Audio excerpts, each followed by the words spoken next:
After my sister died, I married her husband, Nick Ambrose. That made me the stepmom to my 5-year-old nephew, Jaden Ambrose. On my birthday, I accidentally wore one of my late sister's dresses. In front of everyone, 5-year-old Jaden threw my birthday cake straight into my face.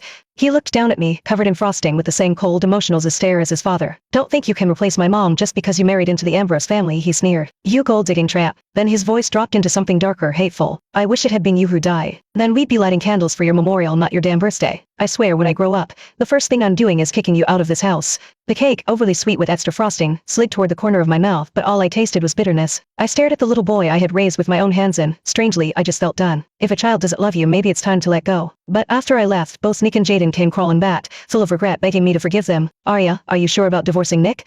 Mrs. Fusco asked me over the phone, her voice full of concern. "Jaden's still so young. He needs you." I stood at the stove, one hand braced on the counter, and replied calmly, "I married Nick because of the agreement. Jaden's 5 now, he can take care of himself. He doesn't need me anymore." I owed Mrs. Fusco a huge debt. To repay her kindness, I agreed to a 5-year marriage contract. 5 years of playing house, acting like the perfect Ambrose wife, taking care of Nick and his son. But the contract ends tomorrow. I'm finally free. Before she could respond, I felt a sharp sting on my forehead. Something hard hit me. A rock clattered onto the tiled floor. My hands flew up to cover the gash. Blood trickled down my face as I turned to see Jaden standing just outside the window. His arms were crossed, eyes narrowed with disdain. "Say yes. Snitching to grandma again? Looks like that little lesson I gave you wasn't enough. I should be sending you to the ground. Keep my mama company." I stared at him, stunned, as everything from an hour ago came rushing back. It was my 25th birthday. I'd never celebrated one before, so I treated myself to a small cake. But I accidentally wore my late sister's dress, and the sight of it sent Jaden into a rage. He snatched the cake and scrawled RIP across it with black paint. Then for the final touch, he stuck white chrysanthemums on top, flowers meant for the dead. My birthday cake had turned into a funeral offering. He laughed, delighted with his work. "You think you deserve a birthday? If it weren't for you, my mom wouldn't be dead, and would have a broken family. Remember this, from now on. Today isn't your birthday, it's your death day." Then, with everyone watching, he slammed the cake into my face, a ruin, the only day I'd been looking forward to. I didn't yell. I didn't cry. I just walked to the kitchen in silence. He followed me in, angry that I hadn't reacted. Jaden wasn't satisfied. "What, you upset now? You're so petty," he snapped. "I swear when I grow up, the first thing I'm doing is kicking you out of this house."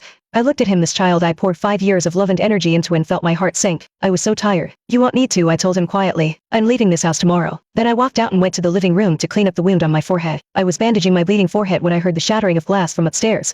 A chill ran down my spine. I ran up the stairs and found the only keepsake my mother had left me, jade bracelet smashed into glittering pieces. The shards sparkled under the light, stabbing into my heart. I dropped to my knees and picked them up one by one, careful not to cut myself. I hadn't cried when Nick's parent gave me hell for years. I hadn't cried when Nick treated me like a stand-in for my sister, using me for stress relief and never anything more. I didn't even cry when Jaden publicly humiliated me with a cake. But now, looking at the